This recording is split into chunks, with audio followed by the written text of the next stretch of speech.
That is a great story because it is a huge problem financially for people to be able to afford even some basic care, Mhm. even some what should be customary blood work to see what is going on with their pet. Um, why is there even for me a behavior problem with Mhm. this pet and they can't afford the thyroid testing or that type of thing, and they can't afford training. And so I love that you're doing this because it is very important. And there was a time in my life where I too didn't have all the funds to care for Yeah. my Jack Russell, Rufus. So that was very difficult. A realization of how much everything was. It was just outrageous, um, for the situation I was in. And, you know, a lot of people aren't in situations where they can rely on somebody else Mm. or have a credit card or something like that to that effect, or they have a credit card, but they don't have like a $500 Yeah. extra or Yeah. even that amount of credit total. Yeah. So, and and if you looking at this and people are giving up, you said 2/3 of pet owners are surrendering their Yeah. pets to either shelters or rescue Mhm. groups Or to the veterinarian. or to the veterinarian, Yeah. uh-huh, and then that veterinarian ultimately has to find a place for this pet, so Yes. yeah, mhm, yeah, Literally, it's a lot. 63% of pet owners say that the most that they can afford for veterinary expense. 63% of active pet parents is $1,000 or less, Yeah, and that's 63%. And we know that there's 50 million pets in America that lack basic access to basic veterinary care. So some of the that's right. preventative things you just mentioned, 50 million, and Yeah, so it's a huge crisis. And we know it's only going to get greater, unfortunately. We know mhm, that there's 66% of all households in America have at least one pet. mhm, And then you factor in the past since 2014, the cost of just general pet care has right. gone up significantly, Yes. 60% in the past 11 years. And so the need is huge. Yeah. And we look to places like, maybe the humane societies and even, maybe animal, control, that's with your county, whatever county you live in. And a lot of those programs are income based.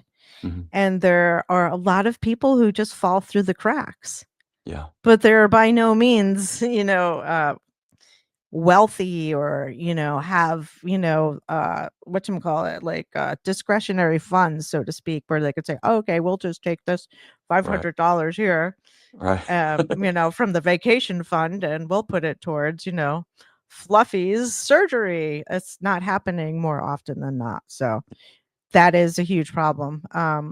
So okay, so I mean, I could just go on. Just by the way, what kind of dog is Hazelnut, and what color Well, is she, I, and I, I what wore does this she shirt look today. like? I was hoping Let's she would come on see. camera, but she's back there Yeah. snoring right now. But Oh, I always okay. carry her close to my heart. Oh my She goodness. she's Let's she's see. a Open your shirt up an there. little mutt.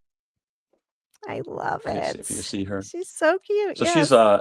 looks a lot like a golden retriever. Is kind Uh-huh. of what people compare her to. Yeah. But she's perfect. She's perfect. I just I love her to love death. it. I love it. I love it. That's amazing. How old is she?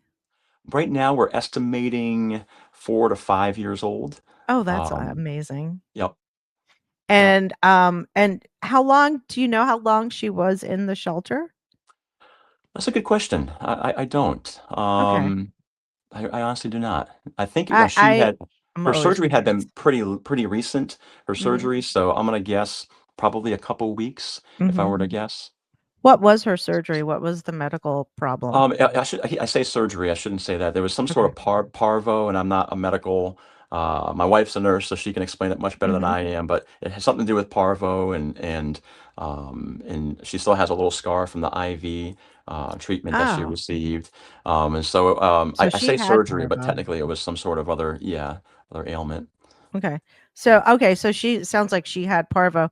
How old was she roughly when you adopted her? I can't remember what you said. They estimate a year, but then we Oh, brought her wow. home, and some family members said, I think she's even younger than that. So, um, yeah, she was super frail, super small. She's Wow. grown tremendously. Yeah.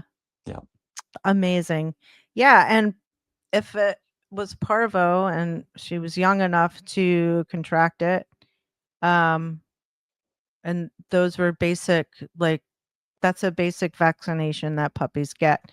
Mm, That's not saying that they won't get the illness, mm. um, because I actually adopted puppy years and years ago when I was up in New York from, what was it? North Shore Animal League, and I think he was, like, 3 or 4 months old, Huh, and he was vaccinated for it, but he had huh, parvo, huh. and that was an expensive Yeah, deal, and there's, yeah, like, nothing they can do, but it's expensive, and people are like, "Well, what are you gonna do?" And there's no, it's like, yeah, no, they watch them, they hook them up to IVs and, mm, blah, blah, blah, and kinda cross your fingers, so yeah.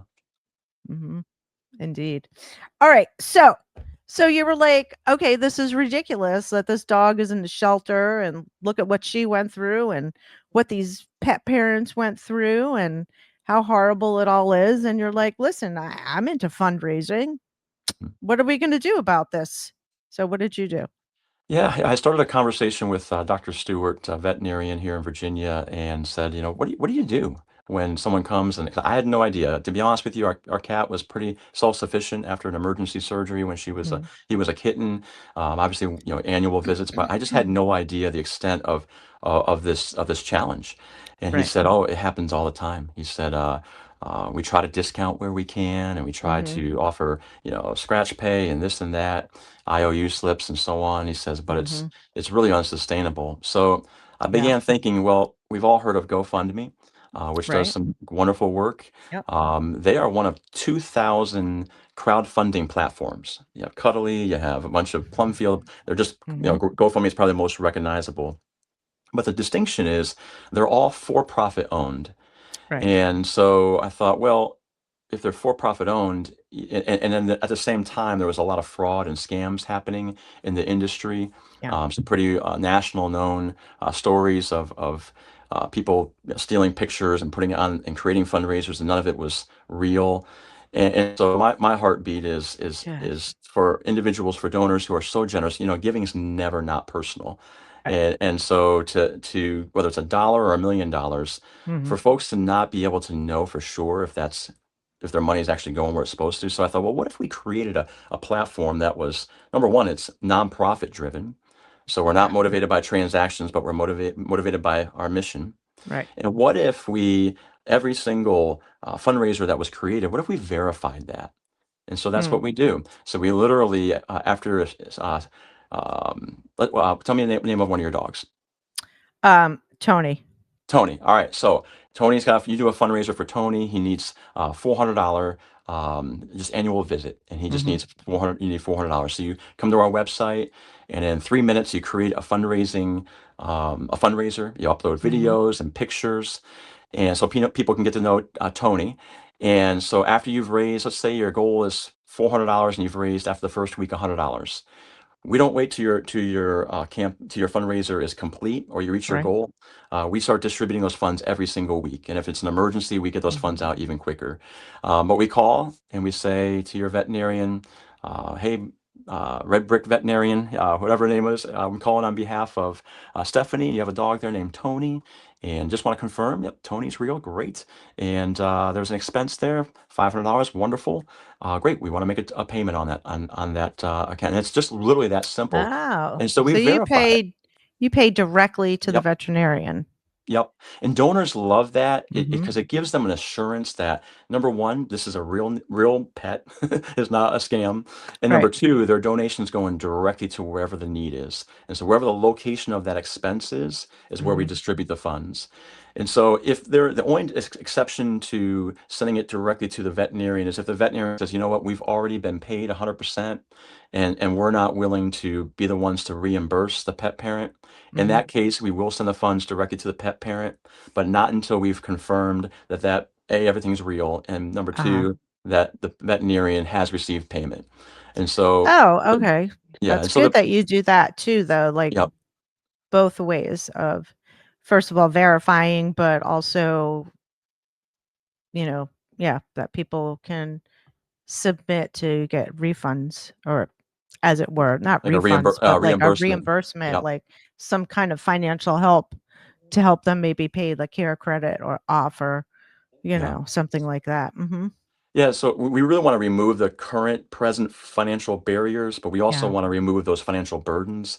And we know if you're a pet parent that's already maxed out your credit cards and all your ways of paying that expense, and it's Mhm. maxed out and you're carrying that debt, and now your pet needs another medical procedure or surgery or even food, and you've already been maxed out. If we can eliminate that burden, that debt, Mhm. then that pet parent's more likely to be able to afford care for their pet moving forward. And so it's a Mhm. really unique distinction in our platform to be able to fundraise for past expenses as well as present and future expenses.